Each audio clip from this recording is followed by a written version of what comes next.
Farmacología oftalmológica, capítulo 3, oftalmología de objetivo.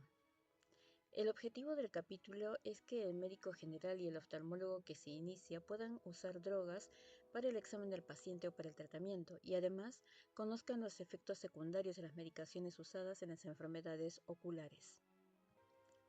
Casos problema. Caso clínico número 1. Usted es médico general, está en la guardia del Hospital de Bahía Blanca.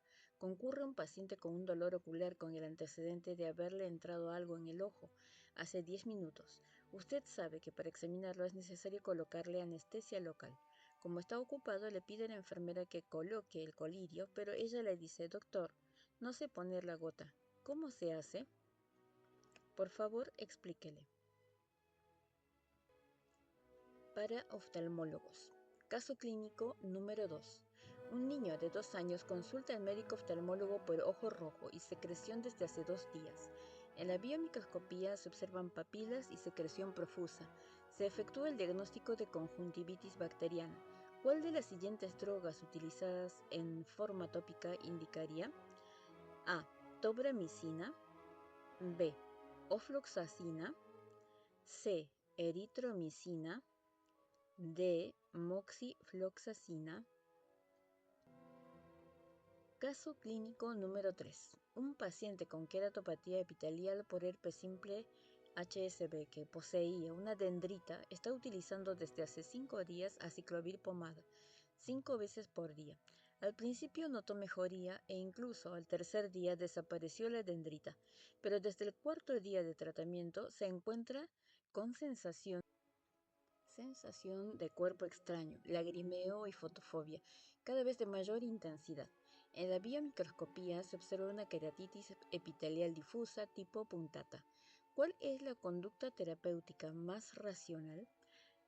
A. Continuar con el aciclovir tópico y agregarlo por vía sistémica. B. Suspender el aciclovir tópico. C. Continuar el aciclovir tópico pero intercalarlo con lubricantes. D. Suspender el aciclovir tópico y ocluir el ojo. Caso clínico número 4. Un paciente posee un absceso corneal de 2 milímetros de diámetro a 4 milímetros del eje óptico, sin reacción en cámara anterior. El médico oftalmólogo, tras tomar muestras para cultivo y antibiograma, inicia el tratamiento empírico con eritromicina más ofloxacina alternados cada 4 horas. El paciente no evoluciona bien y a las 24 horas tiene un hipopión. ¿Cuáles fueron los probables errores? A. Utilizó preparados comerciales cuando debió utilizarse colirios fortificados. B. Mezcló un bacteriostático eritromicina con un bactericida, ofloxacina. C. Baja frecuencia de instilación. D. Todas son correctas. Farmacología ocular. Generalidades. Colirios. La mayoría de las medicaciones en oftalmología son administradas como colirios. Esta vía de administración permite, en general, alcanzar concentraciones adecuadas en el ojo sin tener efectos adversos. A pesar de ello, existen algunas peculiaridades que limitan esta forma de administración. Quizás la más importante sea la poca cantidad de solución que queda en el film precorneal después de la administración. El volumen de una gota de un frasco gotero normal es de alrededor de 50 microlitros. Pero el volumen del film precorneal después de la instilación y del parpadeo del paciente es de 10 microlitros, de manera que solo el 20% de la droga se retiene en el saco conjuntival. 10 microlitros sobre 50 microlitros. Además, el recambio rápido del film precorneal, la evacuación a través de la vía lagrimal, hace que solo el 50% de la droga instilada permanezca 4 minutos en el film precorneal después de la instilación y a los 6 minutos casi ha desaparecido todo el fármaco del saco conjuntival. Algunas medidas simples ayudan a mejorar la penetración ocular de los fármacos. A. Si el paciente debe ponerse diferentes gotas, debe esperar 5 minutos entre las aplicaciones. De otra manera, un fármaco puede lavar al otro. B. Luego de colocarse las gotas, se instruirá al paciente para que comprima el canal nasolagrimal en la zona del canto interno del párpado. Ver anatomía. De esta manera se impide que las lágrimas egresen por el canal lacrimonasal y se logra un mayor tiempo de permanencia de la droga. Además, una menor absorción de la droga a nivel de la mucosa nasal disminuye los efectos secundarios indeseables que producen algunas drogas cuando se absorben por esta vía. Por ejemplo, bradicardia y broncoespasmo, que pueden provocar los beta bloqueantes. C. Otra forma de disminuir la absorción de la droga en la mucosa nasal es indicar al paciente que mantenga los ojos cerrados luego de la instilación. Esta simple maniobra aumenta el tiempo de excreción de las lágrimas y por lo tanto aumenta el tiempo de contacto de la droga con la córnea. Factores que determinan la penetración de una droga instilada como colirio. Durante los 5 minutos que permanece el fármaco en el film precorneal debe atravesar varios tejidos hasta llegar al interior del ojo. La pequeña cantidad que penetra a través de la epiesclera se enfrenta con la impermeabilidad relativa de la esclerótica y las uniones estrechas del epitelio pigmentario de la retina. La córnea, por otra parte, impone 3 barreras distintas a la entrada de sustancias: el epitelio, el endotelio y el estroma. El epitelio y el endotelio tienen uniones estrechas que obligan a las sustancias a atravesar las membranas celulares y limitan el paso de las sustancias hidrofílicas, ya que las sustancias que atraviesan bien las membranas son liposolubles. El estroma corneal rico en agua limita la penetración de sustancias liposolubles. Es preciso remarcar que la inflamación ocular modifica las propiedades de barrera que tienen estas estructuras. Además, para que el fármaco pueda atravesar estas membranas, muchas veces se modifican sus características y o las de su vehículo. Una de las opciones de que disponemos para aumentar la penetración del fármaco es aumentar su concentración, pero hay que tener en cuenta que si este aumento de concentración produce aumento de la tonicidad, puede producir irritación, que tendrá como respuesta refleja aumento del lagrimeo y lavado del fármaco, disminuyendo por este mecanismo el tiempo de contacto del medicamento con la córnea. Técnica de instilación de un colirio. Es muy importante que el médico general conozca la técnica de instilación de un colirio. El paciente debe estar sentado y se le debe indicar que incline su cabeza hacia atrás y mire hacia arriba. El médico debe lavarse previamente las manos. Técnica básica. El médico tomará con su mano no dominante un trozo de algodón o de gasa y traccionará el párpado hacia abajo. Con la otra mano se instilará una gota en el fornix inferior. Luego el paciente cerrará el ojo y con el algodón o gasa usada para retraer el párpado inferior, el médico limpiará el colirio que se hubiera derramado en la mejilla. Figura 3.1. En la figura 3.1 se muestra la técnica básica de instilación de un colirio. Con la gasa se retrae. Técnica complementaria. Se usa cuando el paciente tiene dificultad de abrir el párpado. El médico con los dedos medio, anular y meñique de la mano dominante retrae el párpado inferior y con los dedos índice y pulgar de la misma mano sostiene el gotero. Con el dedo pulgar de la otra mano retrae el párpado superior. Figura 3.2. Figura 3.2 muestra la técnica complementaria de instilación de un colirio. Detalles importantes. A. No instile el colirio directamente sobre la córnea, pues debido a su gran sensibilidad desencadenará el reflejo trigémino facial, blefaroespasmo y lagrimeo, y esto atentará contra la absorción de la droga. B. Para evitar la contaminación, no permita el contacto del extremo del gotero con las pestañas. Pomadas. En algunas situaciones pueden ser útiles debido a que permanecen más tiempo en contacto con la córnea. Además, protegen de los irritantes del aire. Tienen 2 inconvenientes fundamentales. Producen visión borrosa y son más difíciles de aplicar por el paciente. Inyecciones perioculares. Muchas veces es necesario inyectar el fármaco debajo de la conjuntiva, inyección subconjuntival, o debajo de la cápsula de teno, inyección subtenoniana, o detrás del globo ocular, inyección retrovulvar. De esta manera se evita la barrera de la córnea y mejora la penetración del fármaco. Estas vías son útiles para la administración de drogas con baja solubilidad. Inyecciones intraoculares. Tienen la ventaja de lograr instantáneamente la concentración del fármaco en el lugar indicado. La desventaja es el riesgo potencial de las inyecciones intraoculares, hemorragias, infección o daño de las estructuras intraoculares. La indicación fundamental de esta vía es para los antibióticos. En las infecciones intraoculares endoftalmitis actualmente se usa también en casos seleccionados para la administración de corticoides. Terapia sistémica. De la misma manera que el endotelio y el epitelio corneal, por sus uniones estrechas, limitan el acceso de la droga al interior del ojo, el epitelio pigmentario de la retina y el epitelio no pigmentario del cuerpo ciliar limitan la difusión de las sustancias al interior del ojo. Recordar que los capilares de la coroides y del cuerpo ciliar permiten la difusión de las sustancias a través de sus poros. Ver bases anatómicas y fisiológicas. La propiedad de una determinada droga de penetrar en el interior del ojo está relacionada también con su combinación con proteínas. Cuando una determinada droga no está unida a las proteínas, penetra más fácilmente el ojo.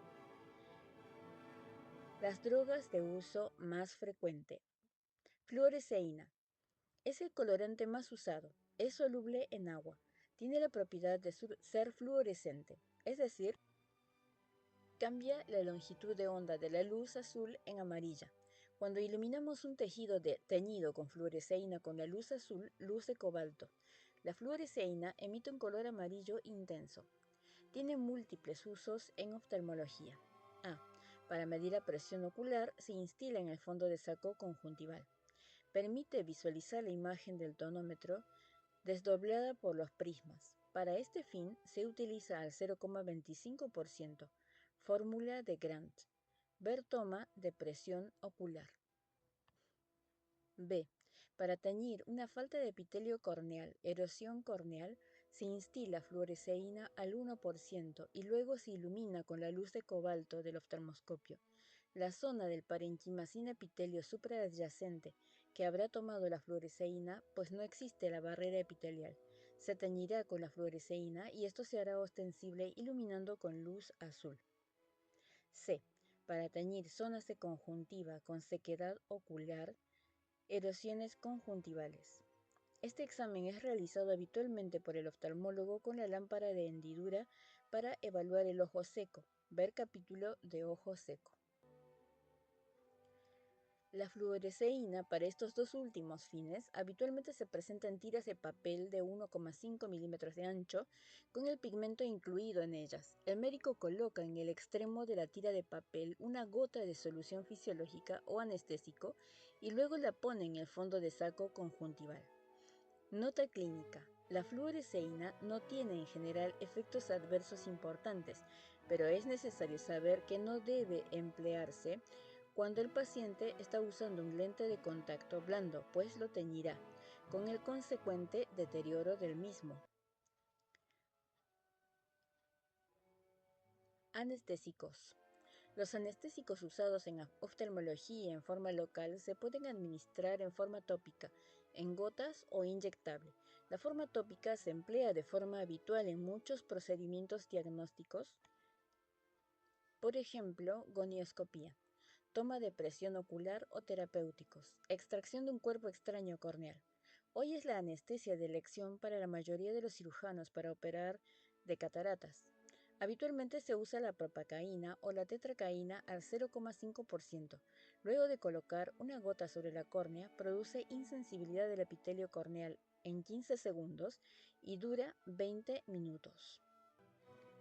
Nota clínica. Luego de aplicar anestesia local se debe advertir al paciente de que no se toque los ojos, puesto que al no tener sensibilidad la córnea podría ocasionar lesiones sin advertirlo. Los anestésicos locales no deben ser usados en forma crónica en úlceras corneales para mitigar el dolor, porque son tóxicos para el epitelio corneal e inhiben la mitosis y la migración celular útiles para la curación de la úlcera. Las formas inyectables que habitualmente se usan son A. Anestesia subtenoniana. Se realiza un ojal en la conjuntiva y en la cápsula de Tenon y con una cánula se introduce el anestésico en el espacio subtenoniano. Tiene la ventaja de que no se introduce ninguna aguja y elimina el riesgo potencial de daño de los elementos vasculonerviosos de la órbita. B. Anestesia paravulvar. Se inyecta con una aguja corta calibre 26 transcutánea en la zona superonasal e inferotemporal. El anestésico se coloca entre la pared de la órbita y el cono muscular. Tiene la ventaja con respecto a la inyección retrovulvar, de que existe menos riesgo de herir el globo ocular. Y aunque el efecto anestésico es menos intenso que con la inyección paravulvar, es en general suficiente para la mayoría de las intervenciones. Los anestésicos que suelen usarse en estas formas de aplicación son lidocaína de 1 a 2%, silocaína. Comienza su acción en 5 minutos y dura 50 minutos. Con epinefrina se puede duplicar el tiempo de acción. Bupivacaína 0,25 o 0,75%. Comienza la acción en 10 minutos. Con epinefrina dura 8 horas. Midriáticos. Bloqueantes colinérgicos parasimpático-líticos. Las drogas que pertenecen a esta categoría dilatan la pupila porque producen una parálisis del esfínter y además producen también cicloplegia, es decir, parálisis de la acomodación. El efecto midriático y ciclopléjico es diferente en cada una de ellas y se emplean según se requieran uno u otro efecto. Resumimos en el cuadro 3.1 las principales drogas con sus principales efectos, midriático o ciclopléjico, su duración y sus usos más frecuentes. En este cuadro 3.1 vemos las drogas midriáticas más utilizadas. Tropicamida 0,5 a 1%. Midriasis 3 cruces. Cicloplegia 1 cruz, duración 5 horas. Usos, dilatación diagnóstica. Ciclopentolato 0,2 a 1%, midriasis 2 cruces. Cicloplegia 2 cruces, duración 12 horas. Uso cicloplegia. Escopolamina de 0,25 a 5%, midriasis 2 cruces, cicloplegia 3 cruces, duración 2 días. Usos cicloplegia. Sulfato de atropina 1%, midriasis 2 cruces, cicloplegia 4 cruces, duración 1 semana. Usos cicloplegia y terapéutico.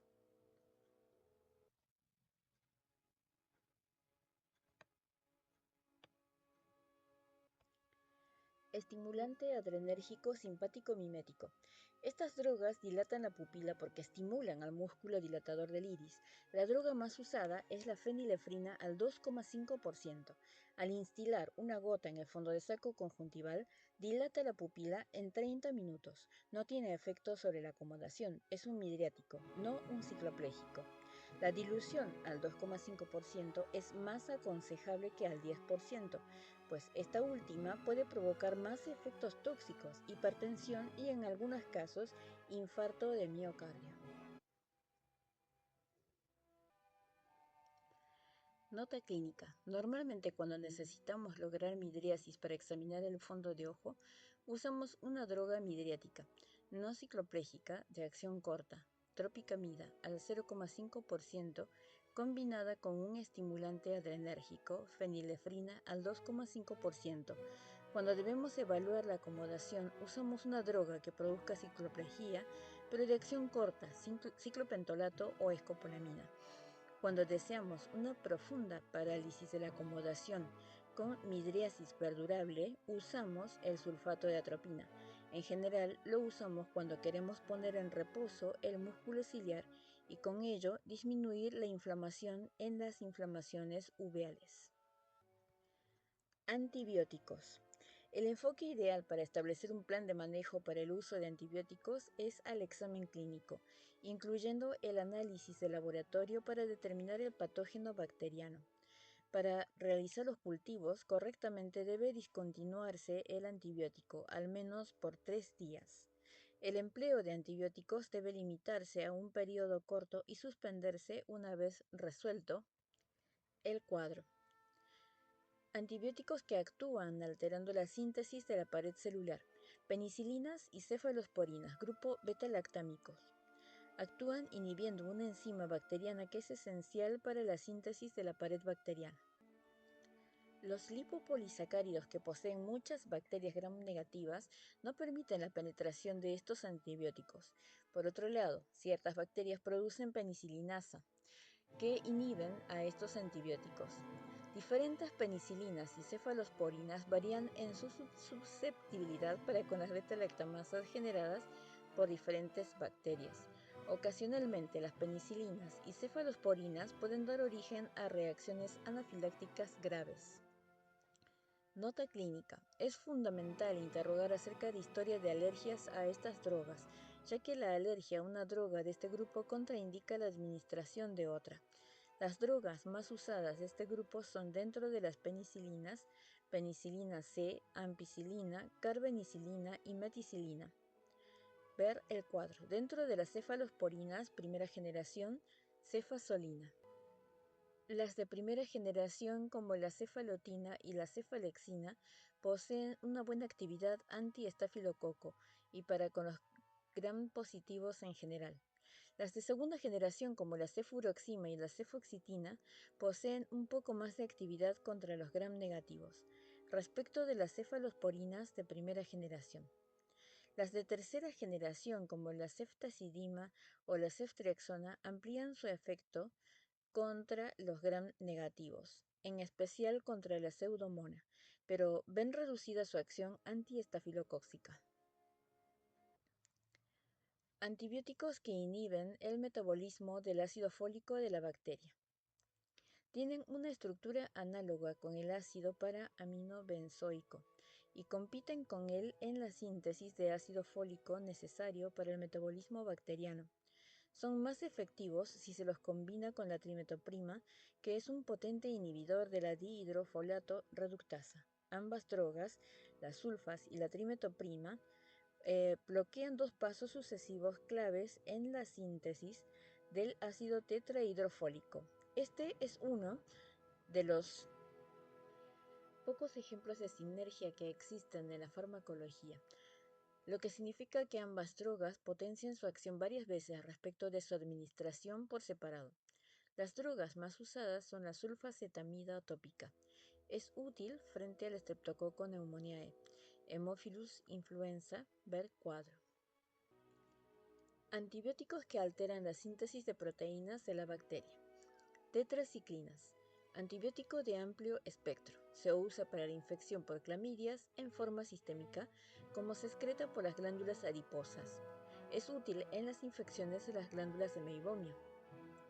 Hay que tener en cuenta que no debe darse a mujeres embarazadas o niños, ya que producen decoloración de los dientes en crecimiento. Además, potencian la cumarina. Cloranfenicol. Este antibiótico de amplio espectro atraviesa muy bien la barrera hematoocular. Su uso está restringido por reportes de anemia aplásica. Aminoglucósidos. Los más importantes son la gentamina, tobramicina, kanamicina y amicacina. Actúan bien contra gérmenes gram positivos y negativos. Se los utiliza en infecciones de ojo externo. Todos los aminoglucósidos pueden causar disfunción auditiva vestibular y nefrotoxicidad. Antibióticos que alteran el metabolismo de ácidos nucleicos. Este grupo de antibióticos bloquea la enzima ADN girasa o la topoisomerasa. Tiene grandes ventajas en el tratamiento de patologías oculares. Tienen un alto grado de penetración y actúan contra la mayoría de los gérmenes de las patologías más comunes. La ciprofloxacina y la ofloxacina son más activas contra los gram negativos, incluyendo la pseudomonas aeruginosa. Las de cuarta generación, como la gatifloxacina y la moxifloxacina, poseen un mecanismo de acción dual que consiste en inactivar a la topoisomerasa 4 y a diferentes enzimas girasas que contribuyen a la síntesis de ADN. Esta propiedad está dada por un grupo metoxi que se ha agregado a la estructura de anillos aromáticos de las quinolonas. A diferencia de las de tercera generación, Tienen más actividad contra los gram positivos, incluyendo al estafilococo. Son útiles con los gram negativos e incluso frente a algunas micobacterias atípicas. Son una herramienta muy valiosa en la actualidad, pero se han descrito resistencias. Vancomicina es un antibiótico que inhibe la síntesis de las paredes microbianas. Es altamente efectiva contra los gram positivos. Se la reserva para infecciones serias como los abscesos corneales. Produce toxicidad sobre el epitelio corneal. Macrólidos. Macrólidos son la eritromicina, la claritromicina y la acitromicina. Inhiben la síntesis proteica al inhibir la subunidad ribosomal 50S. Poseen baja toxicidad porque no se unen a las subunidades ribosomales de los mamíferos. Son útiles contra los gram positivos, el micoplasma y las clamidias. La eritromicina es muy usada en blefaritis y en la profilaxis de la oftalmía del neonato. La claritromicina y la citromicina no existen aún en formas oftálmicas. Poseen vidas medias más largas que la eritromicina y son muy bien absorbidas, por lo que podrían ser útiles por vía oral e infecciones oftalmológicas. Aún faltan trabajos rigurosos y basados en la evidencia. Polimixina B. Es un surfactante que altera la membrana citoplásmica de la pared bacteriana, generando cambios osmóticos que la destruyen. Es útil contra los gram negativos. Produce neuro y nefrotoxicidad. Tópicamente irrita la conjuntiva y los párpados. Bacitracina. Altera la pared bacteriana. Debido a su toxicidad renal, no se la usa por vía sistémica. Como es inestable en solución, se la produce en pomada. Es útil contra los gram positivos y el Clostridium difficile. La mayoría de los gram negativos son resistentes. Es útil en las blefaritis. Nota clínica. Las dosis indicadas son las aceptadas por la FDA, organismo de los Estados Unidos encargado de la seguridad en fármacos y alimentos. En función del fármaco, las mismas han sido detalladas en porcentaje de concentración o en miligramos por mililitro según corresponda. Antimicóticos. Los hongos son organismos muy diversos. Básicamente se los divide en filamentosos y levaduras, a saber. Los filamentosos más frecuentes son Aspergillus fusarium, Coccidioides, Cryptococcus. En su estructura básica poseen filamentos que contienen citoplasma y núcleos llamados hifas. En general, los hongos filamentosos responden a los polienes, anfotericina B y natamicina. En cambio, las levaduras como la cándida responden mejor a los imidazoles, entre los que se encuentran el miconazol, el ketoconazol y el fluconazol. Anfotericina B. Como todos los polienes, se une irreversiblemente a la membrana celular, lo que aumenta su permeabilidad. Tópicamente, se la usa al 0,1%. Se la administra frente a un absceso cada 30 minutos, las primeras 24 horas, cuando el epitelio corneal está intacto. La anfotericina no puede penetrar. Administrada sistémicamente, produce nefrotoxicidad y compromiso hematológico. Natamicina. La suspensión al 0,5% ha demostrado ser efectiva para la FDA en el tratamiento de las queratitis micóticas debidas a hongos filamentosas. En gotas, su penetración, al igual que la anfotericina, es óptima si el epitelio está dañado. No debe administrársela por vía subconjuntival ya que puede generar necrosis. Fluconazol. Es un imidazol y como tal inhibe al ergosterol, responsable de la síntesis de la pared del hongo. Se la usa para los abscesos de córnea, tal como viene en su forma farmacéutica en la ampolla, es decir, en una concentración de 1,5 miligramos por mililitro. Es útil en inyección intravítrea frente a la endoftalmitis por cándida. Antivirales. Compiten con nucleótidos y logran incorporarse al ADN viral, pero también al de los mamíferos. Esta es la clave para comprender su potencial toxicidad. Trifluridina. Es un análogo de la timidina, con lo que inhibe la síntesis de ADN. Se la usa en la queratitis por virus herpes simple, cuando clínicamente hay injuria del virus de efectos epiteliales. Habitualmente su solución es al 1%, administrándose hasta 9 veces por día durante 7 días. Si se la usa por más tiempo, genera defectos epiteliales debido a su toxicidad local. Es aconsejable la coadministración de lubricantes. Aciclovir es un análogo de la guanosina. Es activo contra el virus herpes simple y el virus herpes zóster.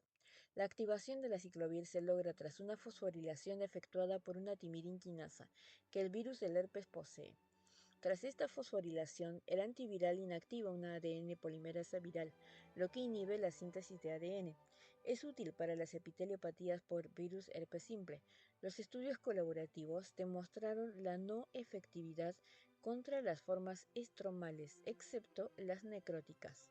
Sería útil para las formas uveíticas. Los estudios colaborativos del virus herpes simple. Los estudios colaborativos del virus herpes simple demostraron que la administración oral de 800 miligramos de aciclovir oral durante un año reduce en al menos un 50% la posibilidad de recidivas. Es útil, aunque en menor medida, contra el virus herpes zóster. Pese a que el aciclovir es una droga muy segura, puede producir trastornos gastrointestinales e incluso adenopatías. En su uso tópico, puede producir queratopatías por la toxicidad que genera en el epitelio la droga por sí misma y el vehículo de su forma farmacéutica, por lo que es aconsejable que, durante su administración, se la intercale con lubricantes. Valaciclovir es un éster del aciclovir. Es útil para prevenir las complicaciones del virus herpes zóster.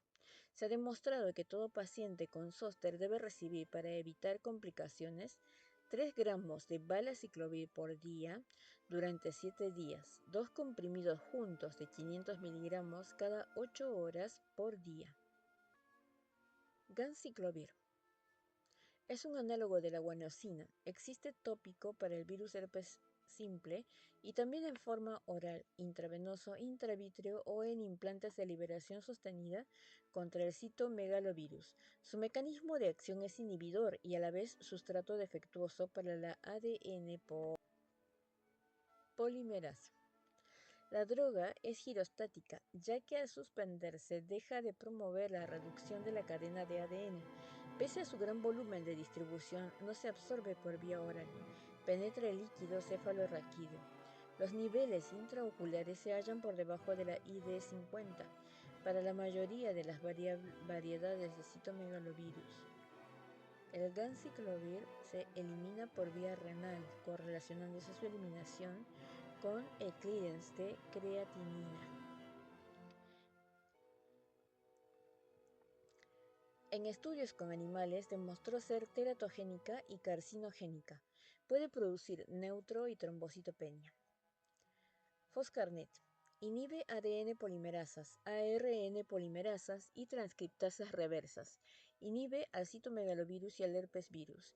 El Foscarnet es tan efectivo como el ganciclovir para el tratamiento inicial del citomegalovirus en pacientes con SIDA, al igual que el ganciclovir.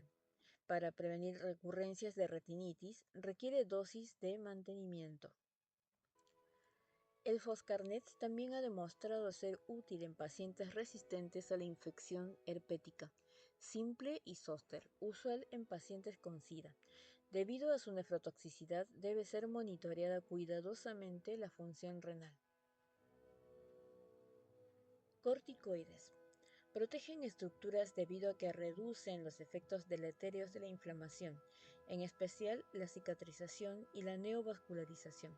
Actúan sobre receptores específicos para generar respuestas a nivel de síntesis de ARN mensajero. Se absorben de una manera extraordinaria. Aunque los corticoides se absorben muy bien debido a su liposolubilidad, la penetración de los esteroides cambia si la córnea está desepitelizada. La remoción del epitelio incrementa el ingreso de los esteroides a la córnea y al resto de los tejidos oculares. Esto se debe a que, pese a que los esteroides son liposolubles, la pérdida del epitelio, que es hidrofóbico, incrementa la permeabilidad de la córnea. El acetato de prednisolona es el esteroide que más penetra en la córnea. Debido a que es una suspensión, para lograr un mayor efecto debe advertírsele al paciente que sacuda el gotero vigorosamente antes de instilarse una gota. El acetato permite hacer aún más lipofílica la molécula de esteroide, por lo que aumenta su penetración. Los corticoides con fosfato poseen una penetración mucho menor si se los compara con los corticoides con acetato. Esto puede ser una ventaja si se requiere poco efecto antiinflamatorio y menos efectos adversos. Cuando el epitelio corneal está alterado, los esteroides con fosfato logran concentraciones muy altas en la córnea. El fosfato, como vimos, no es liposoluble, pero al estar desepitelizada la córnea no necesita atravesar la pared celular y de esta manera logra concentraciones altas en el estroma. En el cuadro 3.4 se observa la biodisponibilidad y el efecto antiinflamatorio comparativo entre la prednisolona con acetato y la prednisolona con fosfato, tanto en una córnea normal como en una córnea desepitelizada. En su efecto antiinflamatorio, los corticoides son comparados con la droga patrón del grupo, que es la cortisona. A continuación se comparan las potencias. Cortisona 1, prednisona 4, prednisolona 4, triamcinolona 5, dexametasona 25. Entre las indicaciones más usuales de los corticoides en la patología corneal tenemos rechazo de injerto, quemaduras químicas, infiltrados marginales, queratopatías disiformes. Todos los corticoides producen efectos adversos locales y sistémicos, sin importar su vía de administración. En el ojo pueden incrementar la presión ocular, generar cataratas, disminuir los procesos de cicatrización, activar el virus del herpes simple y producir adelgazamiento de tejido. A nivel sistémico pueden producir la inhibición del eje hipotálamo-hipófiso suprarrenal, síndrome de Cushing, diabetes, hipertensión, inhibición del crecimiento, activación de infecciones, etc. Análogos de la prednisolona. Loteprednolol. Es una droga que posee estructuralmente una molécula que al activarse inestabiliza la droga madre. De esta forma, al inactivarse la molécula esencial del loteprednolol, no se absorbe a estructuras profundas, hallándose solo en la córnea, el humor acuoso y hasta el cuerpo ciliar. La ventaja es que son menores los efectos adversos, ya que es muy poca la droga que puede absorberse, más allá de las estructuras mencionadas. Existen dos concentraciones comerciales de loteprednolol al 0,2% y al 0,5%. Ambas, en diferentes estudios controlados, demostraron ser útiles en la conjuntivitis papilar gigante, en las inflamaciones postoperatorias e incluso en ciertas uveitis. Pero cuando se compara, el poder antiinflamatorio del loteprednolol es inferior respecto del acetato de prednisolona. Ciclosporina. Es un inmunomodulador que inhibe la producción de citoquinas, específicamente las de los linfocitos T helpers, interleuquinas 2 y 4 e interferón gamma. Es liposoluble. Cuando se le administra oralmente, su biodisponibilidad es superior al 20%. Debe controlarse la hepato y nefrotoxicidad. Las primeras experiencias con ciclosporina tópica fueron a concentraciones al 2% y en formulaciones extemporáneas demostraron ser útiles para evitar rechazos de córnea en las queratoconjuntivitis atópicas, en las queratopatías por colágenopatías. Cuando se utiliza ciclosporina al 2%, debe monitorearse su cantidad en sangre, debido a que el riesgo de nefrotoxicidad es alto. La toxicidad hepática es infrecuente en las dosis utilizadas en la oftalmología. La ciclosporina al 0,05% ha demostrado ser muy útil en la terapéutica del ojo seco. La concentración baja del inmunomodulador le ofrece un muy buen perfil de seguridad. Es probable que sea muy útil para las queratopatías inmunológicas, incluyendo el rechazo. Más faltan estudios a largo plazo. Antiinflamatorios no esteroides, AINES. Son inhibidores de la ciclooxigenasa. Poseen una moderada potencia antiinflamatoria, aunque sin los efectos colaterales de los corticoides. Se los clasifica según su estructura en indoles, indometacina, tolmetina, ácido fenilalcónico, diclofenac, flurbiprofeno, ketorolac y piroxicam. Debido a su farmacocinética es más adecuado administrarlos tópicamente que por vía sistémica. Usos. Reducen la miosis por lo que son útiles al potenciar la midriasis para una cirugía de cataratas. Diferentes trabajos demostraron que pueden ser útiles frente a inflamaciones mínimas, pero no cierran la barrera hematoocular como lo hacen los corticoides. Tras diversos estudios con controles mediante retinofluoresceínografía en pacientes operados de cataratas, se demostró que el tratamiento tópico con flurbiprofeno reduce en un 50% la incidencia del edema macular. El ketorolac al 0,5% es el único AINE que demostró eficacia en el tratamiento crónico del edema macular en el posoperatorio de catarata. Pacientes con visiones de 20/40 o más bajas, al administrarse la gota 4 veces por día, demostraron mejorías después de 60 días de instilación. Efecto analgésico. Ante cualquier injuria, los tejidos producen prostaglandinas. Estas producen hiperalgesia e inflamación. La córnea es una de las estructuras con más sensibilidad debido a su elevado número de fibras nerviosas. Diferentes trabajos han demostrado que los AINES son útiles como analgésicos, sobre todo frente a queratopatías o después de cirugías efectuadas en la córnea. Tanto el diclofenac como la indometacina, el flurbiprofeno y el ketorolac han demostrado ser eficaces para reducir el dolor. Descongestivos. Son agonistas adrenérgicos, la fenilefrina, la nafasolina, la oximetazolina, tetrahidrosolina. Son los más utilizados en la oftalmología. La fenilefrina difiere de la adrenalina solo en la ausencia de un oxidrilo en un anillo de benceno. En cambio, el resto de los adrenérgicos más modernos son derivados de los imidazoles. Uso clínico. Todos los adrenérgicos blanquean la conjuntiva por su acción vasoconstrictora. La nafasolina es la que mayor efecto vasoconstrictor posee. No tiene acción sobre los vasos profundos de la conjuntiva. En las concentraciones habituales para su uso como descongestivos, no comprometen la acomodación ni modifican en general el tamaño pupilar. Su uso frecuente puede asociarse a conjuntivitis foliculares y erosiones corneales. Contraindicaciones. Su absorción sistémica es alta. Pueden generar problemas cardiovasculares, hipertiroidismo, diabetes. Drogas antialérgicas. Antihistamínicos. La desgranulación de histamina por parte de los mastocitos es uno de los fenómenos que acontecen en una reacción de hipersensibilidad. La histamina posee numerosos efectos en diferentes tejidos. Hay numerosos receptores en los párpados, conjuntiva, esclera y limbo. Muy pocos receptores se encuentran en la uvea. En el resto de las estructuras oculares no se detectan. Hay diferentes tipos de receptores de histamina H1, H2, H3. Su activación en el ojo genera edema palpebral y conjuntival, miosis, aumento de la presión ocular e incluso la apertura de la barrera hematoocular.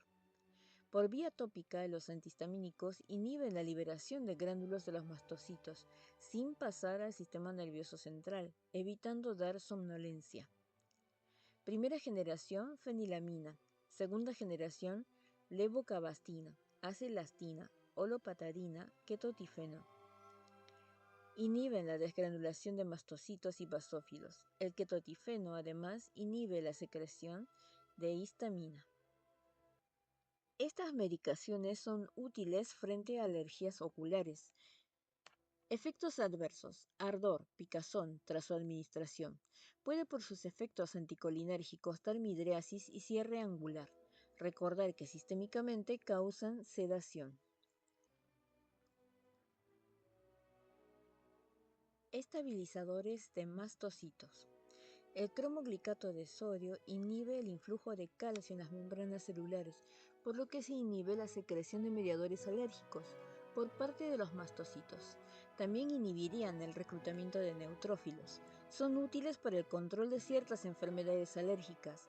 En este grupo se encuentran el cromoglicato de sodio y la lodoxamida. Requieren al menos 7 días de tratamiento para obtener una respuesta clínica. No hay absorción sistémica. Son útiles para las queratoconjuntivitis alérgicas y las vernales. Efectos oculares de las drogas de uso sistémico. Debido a que el ojo posee una rica vascularización considerando su reducida masa, es altamente susceptible a sufrir toxicidad ante la administración de drogas sistémicas. Las variables a considerar para que esto ocurra son numerosas. La cantidad de droga administrada, el tiempo durante el que se administró la medicación, la naturaleza de la droga, la ruta de administración, la edad del paciente, los regímenes de múltiples drogas y por supuesto la idiosincrasia del paciente. A continuación, en el cuadro 3.5 se mencionan drogas sistémicas de uso frecuente, sus efectos secundarios en el ojo y su reversibilidad. Resolución de casos. Caso clínico número 1. Por favor, relea la técnica de colocación de colirio, es muy importante. Para oftalmólogos, caso clínico número 2, la correcta es C. La tobramicina es un aminoglucósido potencialmente tóxico para el octavo par y para la función renal. La ofloxacina, la moxifloxacina o cualquier quinolona de cualquier generación, al inhibir la síntesis de ADN, no es la mejor opción para un niño. La eritromicina es un macrólido bien tolerado y de alta seguridad, por lo que es una droga de elección en la oftalmopediatría. Caso clínico 3. Correcta D. El paciente tenía indicación de colirios fortificados, por ejemplo cefalomicina más amicacina. De no haber una adecuada respuesta y en función del antibiograma, puede utilizarse vancomicina más ceftazidima. Caso clínico número 4. Los antibióticos bacteriostáticos entorpecen el accionar de los bactericidas, por lo que no deben usarse al mismo tiempo. La frecuencia de instilación para lograr concentraciones altas de droga en el área requerida debe ser por lo menos cada hora. Solo así se logrará una adecuada biodisponibilidad en el tiempo requerido para una infección. Resumen. La fluoresceína es una sustancia de tinción que al instilarla en el ojo fluoresce al ser iluminada con una luz azul. Esta simple maniobra puede orientar al médico general para evaluar la presencia de una úlcera en la córnea. Los anestésicos son tóxicos para la córnea. Solo deben usarse para procedimientos de evaluación o quirúrgicos. En algunas ocasiones pueden ser prescriptos para que el paciente las utilice para lograr analgesia. Los midriáticos deben usarse con cautela en pacientes con compromiso cardiovascular y en aquellos pacientes con senos camerulares estrechos. El médico general debe examinar con una linterna desde el costado y observar la sombra que la prominencia del iris y cristalino generan sobre el iris. Los antibióticos deben administrarse en forma estricta en función de su vida media y deben suspenderse en forma abrupta para no generar resistencias. Los corticoides deben suspenderse reduciendo su administración progresivamente. Los antivirales son citotóxicos para la córnea, por lo que deben administrarse junto a lubricantes para evitar daños. Ahora todos los cuadros juntos. cuadro 3.2 muestra el resumen de espectro, dosis y efectos colaterales de los antibióticos más comúnmente usados en oftalmología. Droga: penicilina, gram positivo. El espectro: gram positivo, treponema, borrelia, neisseria, escherichia coli, proteus. Dosis tópica: 100.000 unidades por mililitro. Efectos adversos: anafilaxia. Carbenicilina. Espectro: Escherichia coli, Haemophilus influenza, Salmonella, Pseudomonas, Serratia, Enterobacter. Dosis tópica de 4 a 6 miligramos por mililitro. Efectos adversos: anafilaxia. Polimixina B. Espectro: gram negativos. Dosis tópica de 10.000 unidades por mililitro. Efectos adversos: neuro y nefrotóxico. Bacitracina. Espectro: gram positivos, Clostridium difficile. Dosis tópica: 500 unidades por gramo. Efectos adversos: nefrotóxica. Cefalosporina de primera o cefalexina cefalotina. Espectro: gram positivos, Escherichia coli, Klebsiella, Proteus. Efectos adversos: anafilaxia. Cefalosporina de segunda, cefuroxima. Cubre gram positivos y Neisseria gonorrhoeae. Y efectos adversos: anafilaxia. Cefalosporina de tercera, ceftazidima, cefotaxima. Cubre menos gram positivos, Pseudomonas, bacteroides. Dosis tópica de 20 a 50 miligramos por mililitro. Gatifloxacina de 0,3%. Cubre gram positivos y micobacterias atípicas.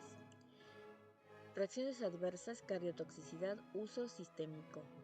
Moxifloxacina de 0,5%. Cubre gram positivos y micobacterias atípicas. Reacción adversa: leve toxicidad corneal. Eritromicina. Cubre gram positivos, Clamidia trachomatis, Mycoplasma. En dosis de 50 miligramos por mililitro y reacción adversa que produce dispepsia. Claritromicina. Claritromicina. Gram positivos, cubre gram positivos, Clamidias, Haemophilus influenza. En dosis de 250 a 500 miligramos oral cada 12 horas. Reacciones adversas: dispepsia. Cloranfenicol. Cubre gram positivos y gram negativos. En dosis de 0,5%. Reacción adversa: anemia. Tobramicina. Cubre gram negativos. Dosis de 8 a 15 miligramos por mililitro. Nefrotoxicidad. Ofloxacina, igual a ciprofloxacina, más Clamidias trachomatis, Pseudomonas.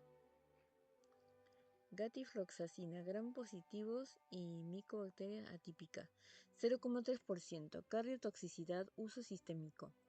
Moxifloxacina, cubre gram positivos y micobacterias atípicas, a dosis de 0,5%, reacción adversa, leve toxicidad corneal.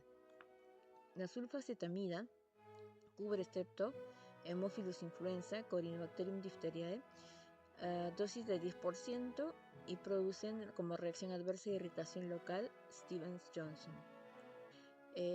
Natamicina, Aspergillus fusarium, suspensión al 5%, inflamación conjuntival. Fluconazol, Cándida, 1,5 miligramos por mililitro y producen inflamación conjuntival. El cuadro 3.3 muestra un resumen de formulación, indicaciones y efectos adversos de los antivirales más comunes. La droga trifluoridina, formulación en 1%, indicación: queratitis, herpes simple, efectos adversos, defectos epiteliales. Aciclovir, formulación de 1%, cápsulas de 200 miligramos u 800 miligramos, indicación: queratitis por virus de herpes simple, uveitis por herpes simple, evitar recidiva de herpes simple. Efectos adversos: trastornos gastrointestinales. Valaciclovir, 1 gramo cada 8 horas por 10 días. Indicaciones: toda forma de herpes zóster. Efectos adversos: trastornos gastrointestinales. Ganciclovir, 500 miligramos por comprimido. Indicaciones: retinitis por citomegalovirus. Efectos adversos: nefrotoxicidad, toxicidad en médula ósea. Foscarnet. Formulación: 60 mg kilo endovenoso cada 8 horas. Indicación: retinitis por citomegalovirus. Y efectos adversos: nefrotoxicidad. Cuadro 3.4. Fuente: Leibowitz, Kupferman. Uso de los corticoides en el tratamiento de inflamación córnea. Corticoide: epitelio sano, acetato de prednisolona 1%, fosfato de prednisolona 1%. Biodisponibilidad en microgramos por minuto por gramo, 2,395 del acetato de prednisolona y de fosfato de prednisolona 1,075. Efecto antiinflamatorio 51% y 28%. Córnea desepitelizada. Acetato de prednisolona 1%, biodisponibilidad de 4,57 y efecto antiinflamatorio 53%. Fosfato de prednisolona 1%, biodisponibilidad 16,33 microgramos minuto gramo, efecto antiinflamatorio 47%. Y en la página 113, el cuadro 3.5, drogas sistémicas de uso frecuente, efectos secundarios en el ojo y su reversibilidad. Indicación: acné, droga, isotretinoína, tipo blefaroconjuntivitis, opacidades corneales, ojo seco. Dosis mayor a 1 mg kilo día durante 4 meses. Reversibilidad: sí. Alcoholismo, droga, disulfiram, tipo neuropatía óptica. Reversibilidad: no. Artritis, cloroquina, tipo depósitos corneales, mayor a 200 gramos.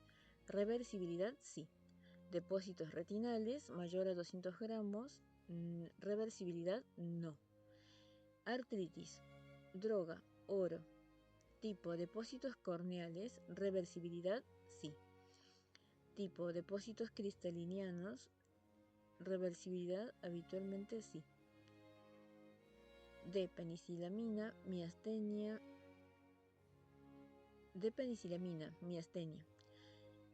250 miligramos por día por 2 días. Reversibilidad: sí. Busulfán, también para la artritis, tipo catarata, dosis de más de 2 gramos por día por más de 8 meses. Para la artritis metotrexate, tipo úlcera corneal. Reversibilidad: sí. Cáncer, droga cisplatino, tipo ceguera cortical. Reversibilidad: sí. Tamoxifeno, depósitos corneales, depósitos retinales. Vincristina, también para el cáncer, neuropatía óptica. Reversibilidad: no. Oftalmoplegia con vincristina. Reversibilidad parcial. Ceguera cortical. Reversibilidad: sí. Arritmias cardíacas. Amiodarona. Depósitos corneales. Reversibilidad: sí. Depósitos retinales. Neuropatía óptica. La reversibilidad parcial. Digital. Alteración en visión de colores. Reversibilidad: sí. Anovulatorios. Oclusiones vasculares retinales.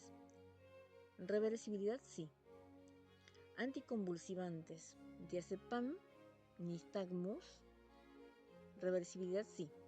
Fenobarbital, nistagmus. Reversibilidad: sí. Fenitoína, nistagmus. Reversibilidad: sí. Diabetes, hipoglucemiantes orales, cataratas. Anestésico general, metoxifluorano, depósitos retinales, inhalatorio 4 horas. Hipercolesterolemia, niacina, maculopatía, más de 3 gramos por día. Reversibilidad: sí. Hipertensión arterial, practolol, fibrosis subconjuntival, mayor a 300 miligramos por día por 6 meses, reversibilidad no. Infecciones, cloranfenicol, neuropatía óptica, habitualmente sí, reversible. Etambutol, neuropatía óptica, habitualmente sí, reversible. Tetraciclinas, pseudotumor cerebral, sí, reversible. Inflamaciones, corticoides, catarata subcapsular posterior, no es reversible. Antihistamínicos H1, hipertensión ocular, midriasis, sí, reversible. Parkinson, biperideno, midriasis, cicloplejía, sí, reversible. Bromocriptina, miopía, 2,5 miligramos por día, sí, reversible. L-Dopa, Parkinson. L-Dopa, movimientos oculares involuntarios, más de 1 gramo por día, sí, es reversible. Distrés respiratorio, oxígeno, retinopatía, presión oxígeno arterial más de 100 milímetros de mercurio, variable, la reversibilidad. Ioduros, blefaritis, conjuntivitis, sí, reversible. Fin del capítulo.